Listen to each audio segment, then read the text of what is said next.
మనకి గత సంవత్సరం అక్టోబర్లో మాత్రం అద్భుతంగా పడినాయండి కిరణాలు. అప్పుడు నేను పర్సనల్గా చూశాను. చాలా బాగా తాకినాయి. మా భక్తులందరూ కూడా చాలా పులకరించిపోయారు. అంటే మబ్బుల మూలంగానే మళ్ళీ పడలేదు. బట్ ఇది ఆర్కిటెక్ట్ డిజైన్ అనేది గొప్ప శిల్పి తాలూకా గొప్పతనం. అద్భుతంగా కిరణాలు అందులో నుంచి లోపల పడడానికి ప్రధానమైనటువంటి ఘట్టం అది. ఈ రోజుల్లో అంత టెక్నాలజీ కూడా కనిపెట్టడం చాలా కష్టం అసలు.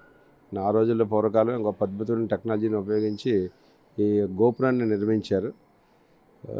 అది ఇంకెక్కడ ఇటువంటిది భారతదేశంలో కానీ నా దేశం ఎక్కడ కూడా ప్రపంచంలో లేదు. కానీ ఈసారి భక్తులు చాలామంది వచ్చారు కానీ మబ్బుల మూలంగా చూడలేకపోయాం. మళ్ళీ నెక్స్ట్ అక్టోబర్ తప్పకుండా పడుతుందని ఆశిద్దాం. చాలా సంతోషంగా ఉంది. అలాగే మా డిపార్ట్మెంట్ పోలీస్ డిపార్ట్మెంట్ తరఫు నుంచి కూడా ప్రాపర్ బందోబస్తు అంతా కూడా ఎప్పుడు కూడా మేము ఈ 2 పర్యాయాలు కూడా ప్రాపర్ బందోబస్తు అంతా కూడా ఏర్పాటు చేస్తాం.